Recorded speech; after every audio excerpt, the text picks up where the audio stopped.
Pessoal, tudo bem? Meu nome é Jamile Farré Navarro, eu sou advogada em Barra Velha, litoral de Santa Catarina, e obviamente eu sou aluna do professor Salomão no curso RI Descomplicado, que mudou aí a atividade da advocacia imobiliária, notarial, registral no nosso país, né? E também a atividade dos concurseiros, aí a vida dos concurseiros no nosso país. Eu tive a honra de ser convidada pelo professor Salomão para estar ministrando esse módulo sobre a lei de locações, e o professor me pediu para que eu traga, né, os principais julgados e os pontos mais polêmicos da lei de locações, e eu vou tentar contribuir com um pouco da minha experiência prática aqui com vocês. Eu me comprometo a tirar as dúvidas aí que vocês tiverem através do meu e-mail, que vai estar aqui no material de apoio, o meu direct no Instagram, que eu também disponibilizo aqui o meu endereço do Instagram, e também através da plataforma, tanto eu quanto a nossa equipe estaremos respondendo vocês. Então, vamos lá. A nossa primeira aula é introdutória, onde nós vamos aprender sobre os tipos de locação. Uma vez que o nosso módulo vai falar sobre a lei de locações, nós precisamos entender quando a lei de locações é aplicada. E esse é o principal ponto, e é onde eu vou ajudar vocês aqui nessa primeira aula, né, nesse módulo. Quando que nós aplicamos a lei das locações? Muitas dúvidas surgem quando que se aplica a lei das locações. Qual é a modalidade de locação quando nós falamos de locação de um imóvel rural, de um imóvel comercial, de um galpão industrial, de uma vaga de garagem, de um apartamento, de um imóvel residencial?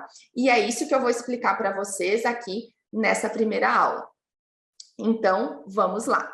Para que a gente possa estudar a lei de locações, obviamente, nós precisamos estar com a lei de locações ali, junto da gente. Então, pega a sua lei de locações e vá anotando aí, ponto a ponto, para que você grave mesmo aquilo que eu estarei aqui explicando para vocês. Então, vamos lá. Eu vou abrir aqui a lei de locações junto com vocês, para que a gente possa ler o que abrange a lei de locações.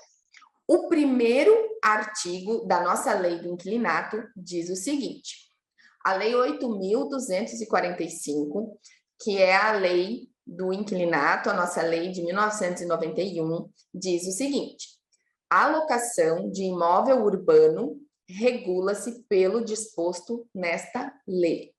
O que nós entendemos aqui ao ler este artigo? Que já excluímos a locação de imóvel rural, certo? Depende. Não é o fato do imóvel ser rural que ele estará excluído da aplicabilidade da lei do inquilinato. E aí é que surgem muitas dúvidas sobre qual é a lei que deve ser aplicada àquele caso concreto, sobre quais as normas que devem ser aplicadas. O fato é que nós, como advogados, né, que eu acredito que a maioria de vocês aí que está assistindo esse módulo, está assistindo porque quer melhorar a sua atuação na prática da advocacia nesse nicho de locações, ou porque quer aumentar o seu campo de atuação no seu escritório, ou porque quer se especializar nesse ramo de locações. Então, nós precisamos compreender qual é o contrato, quais as cláusulas que nós devemos utilizar naquele contrato e qual é o objeto daquela locação, qual é a modalidade de locação que nós estaremos fazendo. E esse primeiro artigo, ele já nos esclarece que a lei das locações, que a lei do inquilinato, ela abarca apenas os imóveis urbanos, mas esse conceito de imóvel urbano, como dizia o nosso mestre, o nosso saudoso mestre Capanema, não é dado pela localização territorial do imóvel, mas sim pela sua destinação. E esse também é o entendimento majoritário da jurisprudência. Então, diante disso, nós temos até mesmo um conflito entre o direito civil e o direito tributário, não é mesmo? Porque no direito tributário, nós sabemos que se um imóvel for localizado na zona urbana, ele terá o IPTU, o Imposto Predial Territorial Urbano, que vai incidir sobre esse imóvel. Se o imóvel for localizado na zona rural, ele incidirá o imposto federal, que é o ITR, é o imposto sobre a propriedade rural, né? Imposto territorial rural. Mas com relação ao direito civil, com relação ao mercado imobiliário sobre as locações, não é a localização territorial do imóvel que define a aplicabilidade da lei, mas a destinação que o locatário dá àquele imóvel. Então, por exemplo, se um locatário, né? Se uma pessoa aluga um imóvel na zona rural, uma grande fazenda, mas ele aluga aquele imóvel porque o objetivo dele é ter sossego, é morar mais afastado da cidade, é ter uma maior qualidade de vida, é ter acesso, né? A ter acesso a conviver com os animais, com o campo, com a natureza. Você consegue perceber que o objetivo daquela locação é urbano, é para a habitação daquela família, e não com o objetivo de produtividade, não com o objetivo de explorar aquela terra. Então, embora aquele imóvel seja rural, esteja localizado numa zona rural, a destinação, a utilização que o locatário deu para aquela área foi urbana. Ele tão somente usa aquele imóvel para a moradia dele e da família dele. Ainda que tenha ali a criação de alguns animais, né, para uso doméstico, para utilização doméstica, ele não extrai ali daquele imóvel a atividade econômica, a atividade comercial, a renda da família dele. Aquele imóvel é tão somente utilizado para habitação, para moradia da família. Eu coloquei ali no material para vocês alguns julgados de tribunais aqui do nosso país, para que vocês vejam a diferença. E quando nós falamos em imóvel destinado à atividade rural, nós não falamos em locação, nós falamos em arrendamento rural. E essa locação, esse arrendamento rural, ele deve ser regido, ele deve ser disciplinado, esse contrato deve ser elaborado com base no Estatuto da Terra e não na lei do inquilinato. Então, vamos verificar aqui no material que eu já elaborei aqui para vocês, quais os julgados, né, dos tribunais.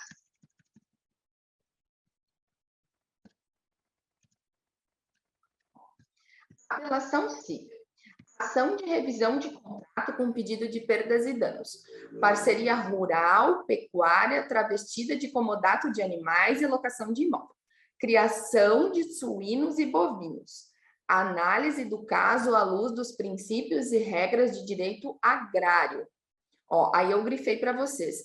Inaplicabilidade da lei de locações de imóveis urbanos no caso concreto. Incidência do Estatuto da Terra, que é a Lei 4.504 de 64, que é regulada pelo Decreto-Lei, né, 59666 de 66.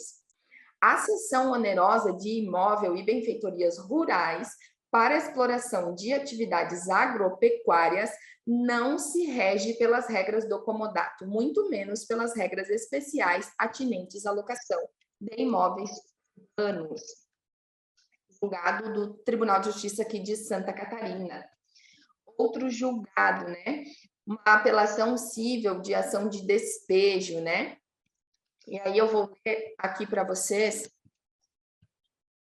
Ação de despejo, sentença de parcial procedência, ordem de desocupação decretada, apelo da autora, preliminar, agravo retido, ausência de requerimento de análise em razão de apelação, não conhecimento, mérito, pleito de condenação ao pagamento dos aluguéis em atraso, tese não formulada na inicial, inovação recursal, recursos não conhecidos, apelo da ré, preliminar, sentença extrapetita, não ocorrência.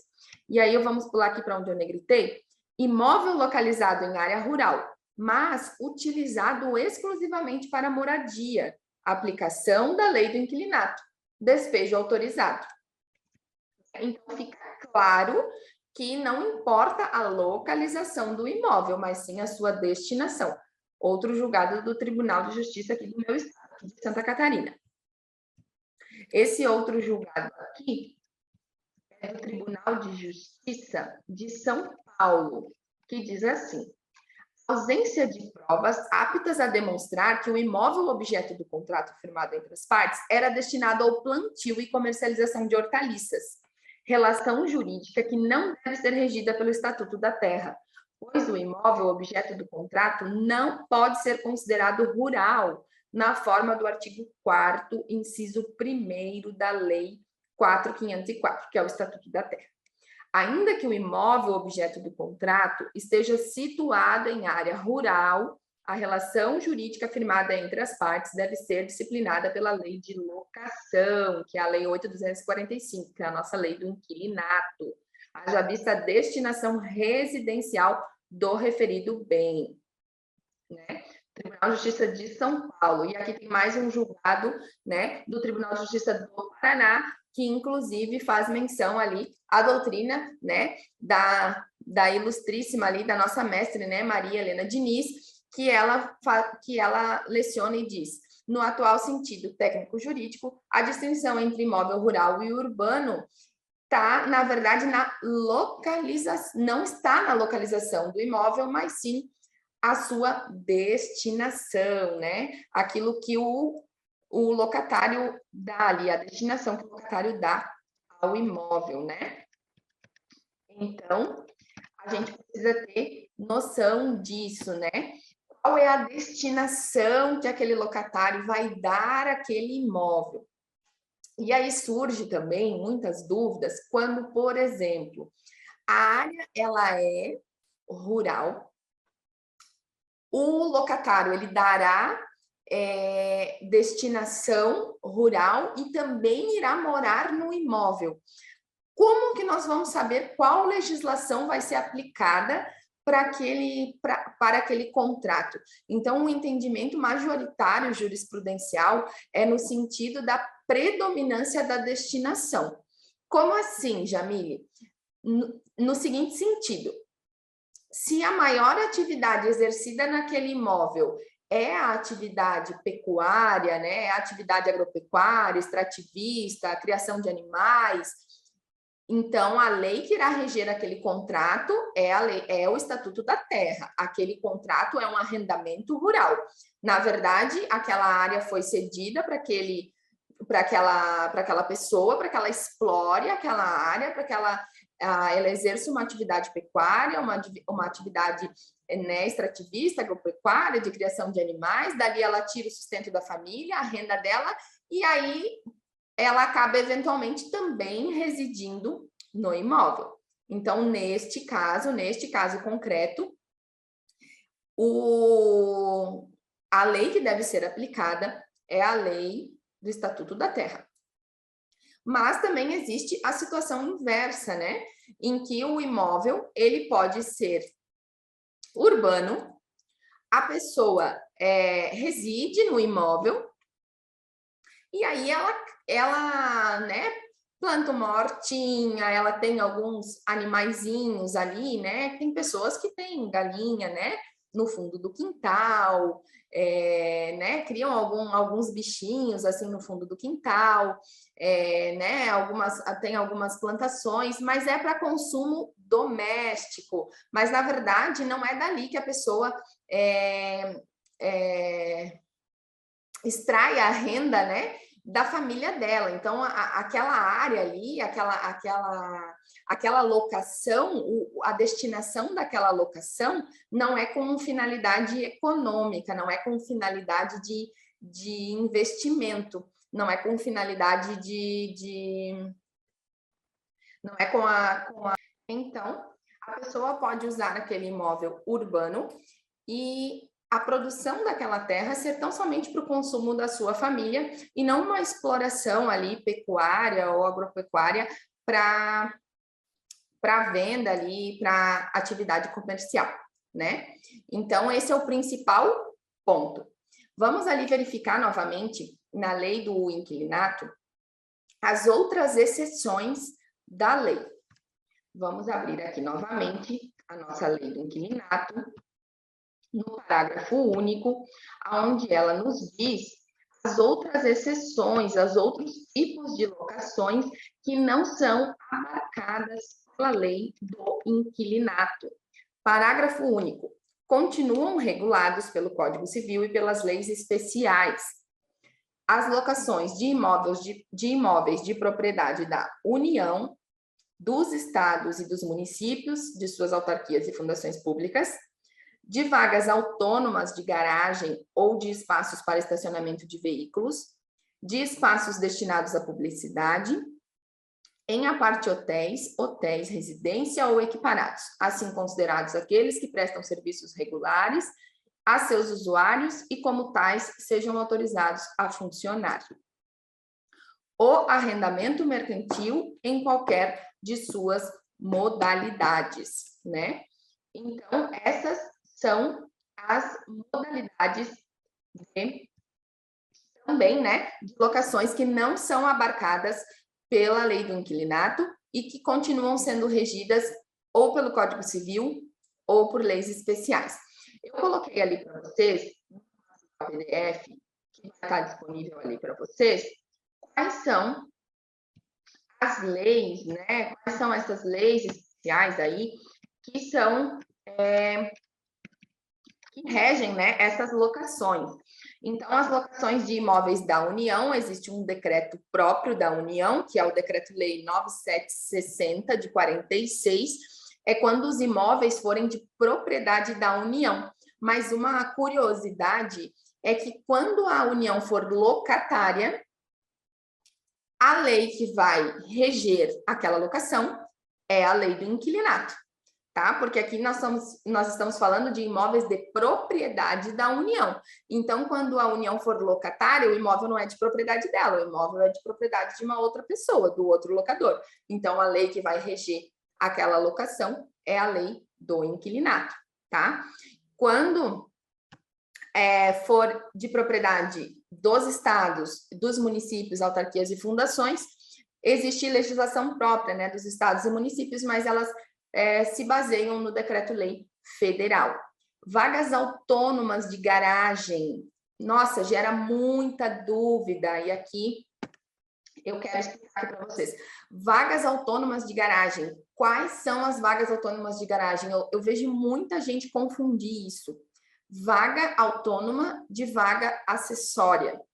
Vaga autônoma é aquela que tem matrícula imobiliária própria, é aquela que tem, que ela é independente do apartamento, né? Ela é independente da unidade imobiliária. Ela tem a sua matrícula própria. É dessa vaga de garagem que a lei do inquilinato está falando. Com relação a essa vaga de garagem, a lei do inquilinato não disciplina a locação, tá? Mas pode ser que a convenção de condomínio faça menção que a vaga de garagem só pode ser alugada anexa à unidade imobiliária. E aí, eu também coloquei aqui no material para vocês, para que vocês se atentem, porque lá no artigo 1331, parágrafo 1º do Código Civil, e aí tem que sempre, né, quando for fazer o contrato de locação, mesmo da vaga acessória, que a vaga acessória é aquela que ela é uma área acessória da unidade imobiliária, onde a vaga não tem matrícula própria, e aí o contrato de locação vai ser pela lei do inquilinato, mas para que aquela locação exista, tem que se atentar ao artigo 1331, parágrafo 1º do Código Civil. Por quê, Jamile? Porque esse artigo nos diz que o condômino só pode, aqui tá falando, né, dos condomínios, o condômino só pode alugar a vaga de garagem, alugar ou vender a vaga de garagem para um terceiro com a expressa autorização na convenção de condomínio ou numa assembleia geral. né? Então, tem que se atentar para essa situação, tá bom? Aqui, os espaços destinados à publicidade são regidos pelo Código Civil e não pela Lei do Inquilinato, que é nos casos, né, de outdoor, de quando você cede ali o muro, né, da sua casa para que alguém faça uma espécie de publicidade, o topo de um prédio. Esses tipos de locações, elas são regidas pelo Código Civil e não pela Lei do Inquilinato. A parte hotéis residência ou equiparados, a lei de hospedagem, né? A lei ali sobre o turismo, que é a lei 11.771 de 2008. E o arrendamento mercantil, que é o leasing, né? O leasing imobiliário, é o Código Civil também. Então, se nós formos falar nessas disposições aqui, que eu coloquei nessas modalidades de locações, nós formos considerar, nós temos várias modalidades de locações, né? Nós temos as coisas não fungíveis, que são regidas pelo Código Civil, o imóvel urbano, e aí lembrando sempre que é quanto à destinação, regido pela Lei do Inquilinato, o imóvel rural, quanto à destinação, Estatuto da Terra, imóveis de propriedade da União, estados, municípios, legislação própria, vagas autônomas, aquela que tem matrícula própria, Código Civil, a parte hotéis residências equiparados, Lei 11.771, e arrendamento mercantil, Código Civil. Nós aqui, para efeito do nosso estudo, nós vamos falar da Lei das Locações. Vamos trazer aqui as principais curiosidades sobre a Lei das Locações.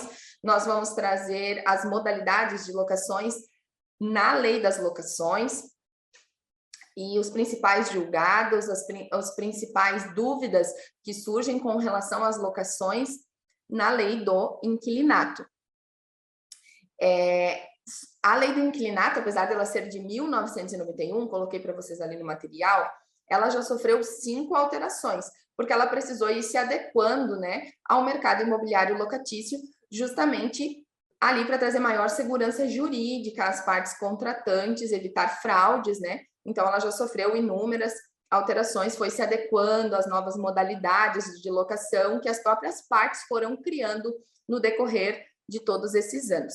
A Lei das Locações é uma lei bastante protetiva ao locatário, né? Mas ela também, de determinada forma, ela traz proteção, sim, ao locador, desde que seja um contrato bem elaborado por um advogado especialista que saiba interpretar a lei, os julgados, que saiba compreender ali qual é a modalidade correta de garantia, qual é a modalidade correta de contrato que deve ser utilizado, qual é o tempo que deve ser aplicado naquela locação.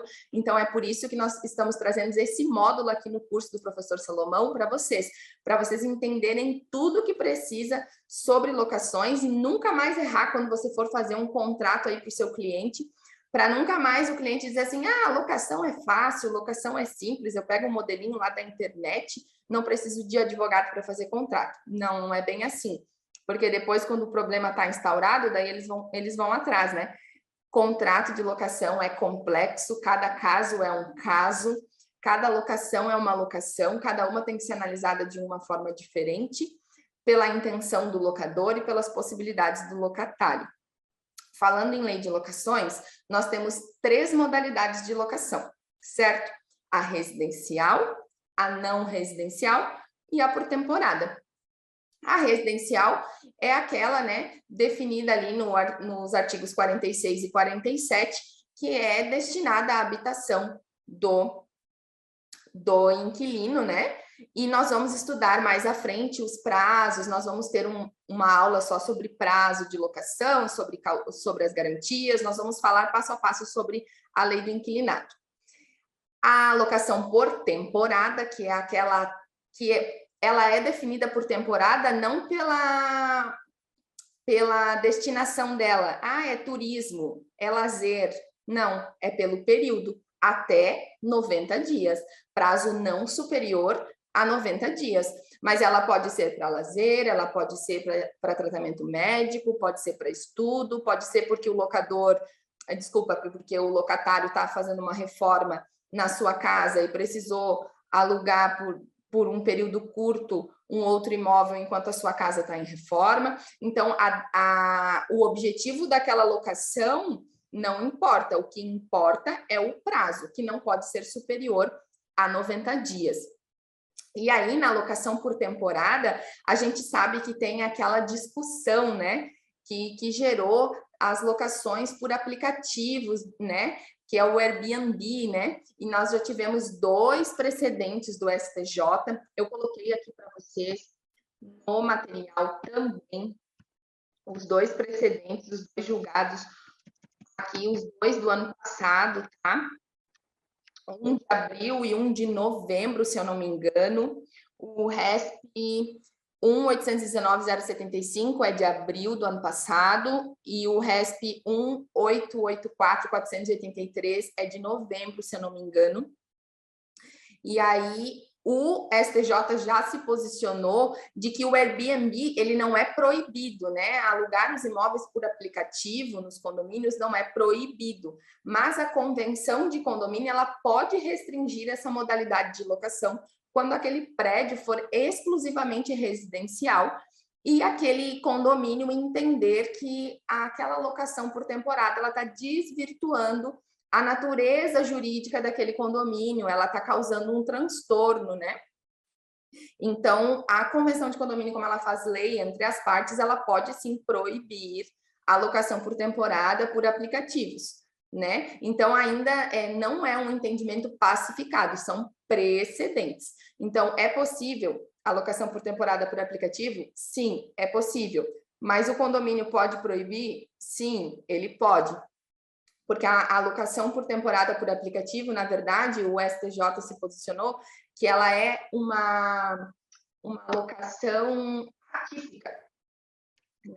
Ela é um contrato de locação atípico, não é nem considerado hospedagem, porque não tem serviços ali prestados ao locatário, e também não é considerado residencial pelo curto espaço de tempo, porque aquele inquilino não teria a intenção ali de residir no imóvel. Mais uma vez que a lei do inquilinato diz que a locação por temporada ela é até 90 dias, ali a locação pelos aplicativos Airbnb, ela se aproxima mais